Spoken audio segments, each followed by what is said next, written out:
Saudara-saudariku yang terkasih dalam Tuhan Yesus, selamat malam. Shalom semuanya. Sehat-sehat? Ada yang kehujanan? Ada, saya paling tidak. Saudara-saudari yang terkasih, dalam novena Santo Antonius kali ini kepada kita disodorkan tema transformatif. Apa itu transformatif? Dari kata trans dan forma, ya. Jadi forma itu bentuk yang ngetrans, bentuk yang melampaui, bentuk yang berubah. Nah, sekarang saya mau mengajak saudara-saudari semua dalam bacaan Injil, ternyata juga ada perubahan-perubahan. Tapi apakah itu transformatif atau bukan? Yang pertama tadi perubahan dari babi yang dikasih makan, walaupun kasih makannya juga aneh ya, mutiara kok dikasihkan ke babi. Tapi kemudian babi itu berubah, yang awalnya dia kita kasih makan, sekarang dia malah balik, dikatakan di sini mengoyak kamu. Jadi babi ini mengalami perubahan dari yang awalnya menerima, sekarang dia memberi taring maksudnya, mengoyak, memakan kita, menyerang kita. Jadi ada perubahan. Apakah ini transformatif? Karena berubah ya sifat situasi babi tadi, saya kira bukan. Atau yang kedua di sini dikatakan, apa yang kamu kehendaki diperbuat orang kepadamu. Jadi kita meminta supaya kamu mbok baik hati dengan saya, kamu jangan marahi saya dong, gitu ya. Tapi kemudian dikatakan berbuatlah demikian juga kepada mereka. Yang dituntut berubah, sekarang bukan lagi meminta kamu jangan marah ke saya. Berubah sekarang, saya tidak marah kepadamu. Ada perubahan juga di sini. Yang awalnya dia adalah kita minta supaya tidak marah, sekarang permintaan itu berubah. Arahnya dari saya kepada dia. Ini juga perubahan. Tapi apakah ini adalah perubahan yang dimaksud sebagai transformatif? Bisa jadi iya, bisa jadi bukan. Yang ketiga, nah ini tentang pintu. Dikatakan di sini ada pintu yang sempit dan ada pintu yang lebar. Ada jalan yang sempit, ada jalan yang lebar. Untuk sampai pada keselamatan, tadi Tuhan mengatakan, masuklah jangan lewat jalan yang lebar, tapi masuklah melalui jalan yang sempit. Nah, di sini juga ada perubahan, ada perbedaan. Yang satu lebar, yang satu sempit. Nah, ada lagi perubahan di sini. Apakah ini juga yang dimaksud dengan transformasi? Kiranya tidak, karena hanya yang bentuk yang berubah hanya pintunya lebar dan sempit. Saya mau memberi contoh sebuah kisah dari Santo Antonius yang bisa menggambarkan tentang transformasi. Judul kisahnya tentang Sub Santo Antonius. Ada yang sudah pernah mendengar? Sudah, kalau sudah nggak jadi. Baik, karena yang menjawab sedikit artinya banyak yang belum. Maka saya ceritakan. Peristiwa ini terjadi di kota Padua. Pada awal-awal Santo Antonius berkarya di Padua. Di sana ada para penguasa. Dan para penguasa itu mempunyai sifat yang jahat.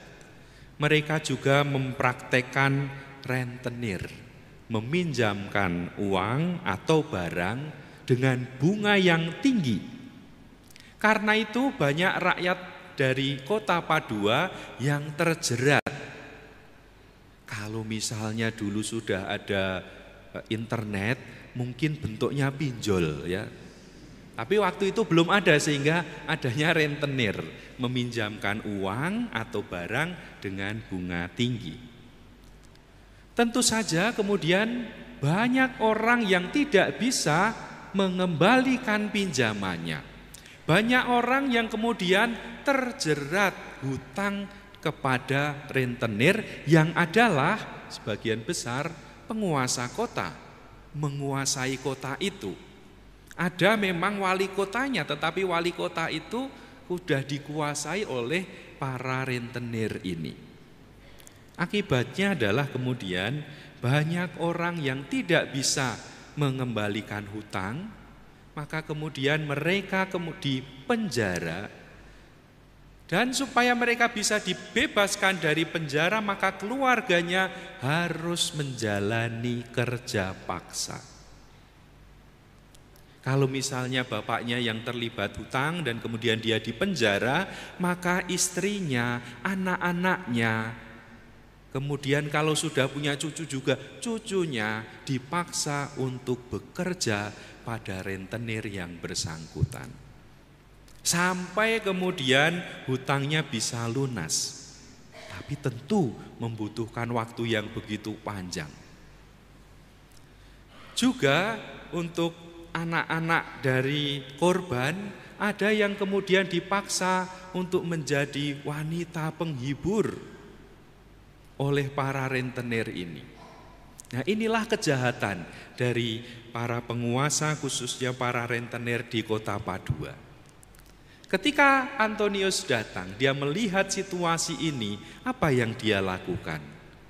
Yang pertama adalah dia ikut serta menjadi pekerja, menggantikan beberapa ibu yang memang sudah tidak mungkin lagi bekerja. Dia menggantikan keluarga dari seorang bapak yang dipenjara. Dia mengajak teman-temannya satu biara, ayo kita tidak hanya berdoa saja, mari kita bantu rakyat Padua. Akhirnya Antonius dengan beberapa saudara dari biara itu ikut bekerja. Dan karena Antonius ikut bekerja, dia bukan hanya bekerja. Sambil bekerja, dia juga kemudian berkhotbah. Mungkin capek mencangkul, istirahat, kemudian berkhotbah. Apa yang dia khotbahkan? Dia berkhotbah tentang keadilan. Dia berkhotbah tentang para penguasa yang tidak berdaya di hadapan para rentenir. Dia berkhotbah tentang para rentenir yang mencekik rakyat kecil, menggunakan rakyat kecil untuk mendapatkan keuntungan. Nah, itu yang dikhotbahkan. Karena itu rakyat Padua sangat senang karena mendengar khotbah Antonius itu, dan kemudian apalagi melihat Antonius juga ikut bekerja, merasakan sungguh apa yang dialami umat. Tentu saja para rentenir menjadi panas hati. Mereka marah. Dan kemudian untuk mengungkapkan kemarahan itu dan juga untuk mencegah supaya Antonius tidak bertindak lebih jauh lagi, maka kemudian mereka merencanakan mengundang Antonius untuk makan malam. Maka suatu malam Antonius diundang untuk makan malam. Dia ajak 2 orang novis, frater-frater yang masih muda untuk menemani dia ke rumah dari rentenir itu. Sebagai hidangan pembuka disajikan sup. Tentu sambil ngobrol berbicara, dan Antonius menggunakan kesempatan itu untuk menasihati si rentenir dan teman-temannya yang juga datang berkumpul. Padahal teman-teman rentenir itu berkumpul untuk apa?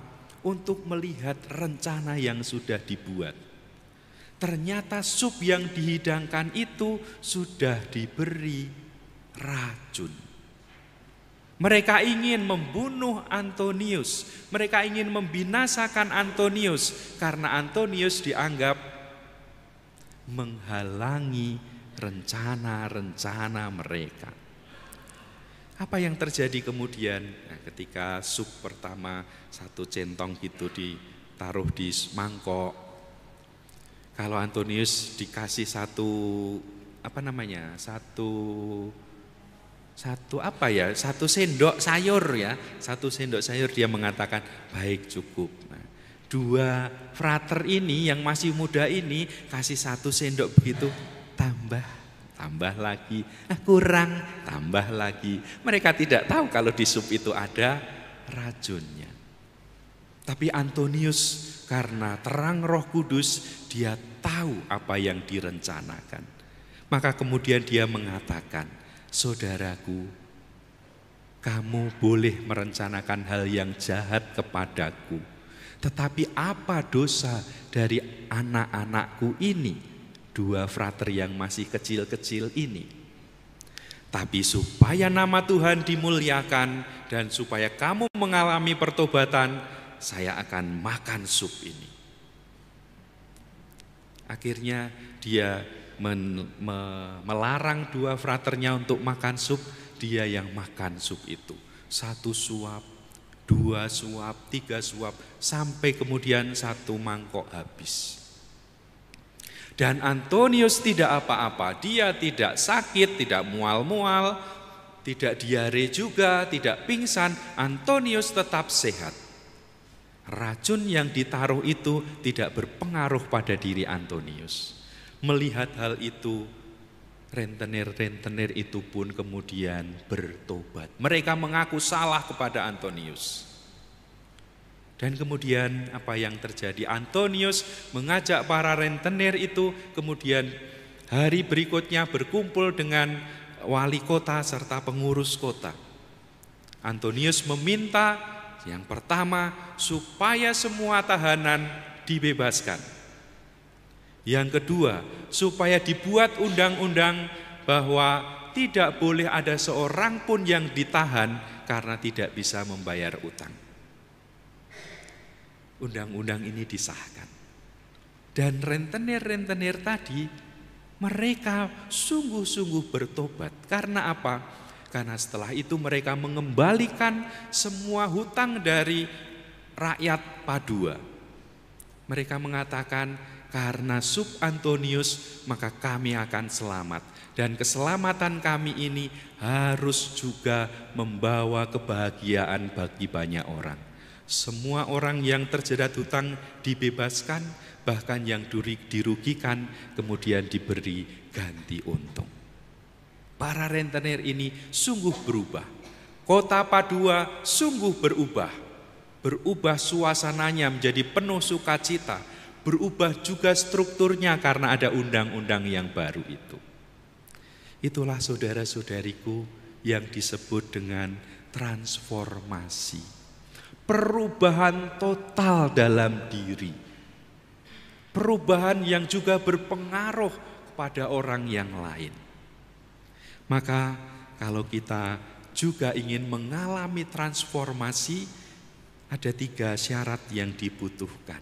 Yang pertama adalah iman, yang kedua adalah ketulusan, dan yang ketiga adalah keadilan.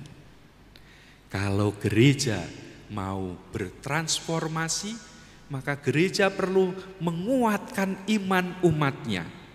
Gereja perlu juga membangun ketulusan hati umat satu dengan yang lain, dan terutama gereja perlu menyuarakan keadilan. Kalau saudara-saudari juga ingin mengalami transformasi diri, maka kuatkanlah dan teguhkanlah imanmu. Maka ubahlah hatimu supaya menjadi orang-orang yang penuh dengan ketulusan. Dan juga yang terakhir, kembangkanlah sikap yang adil kepada sesamamu. Dengan demikian kita akan bisa menjadi pribadi-pribadi yang transformatif. Tuhan memberkati.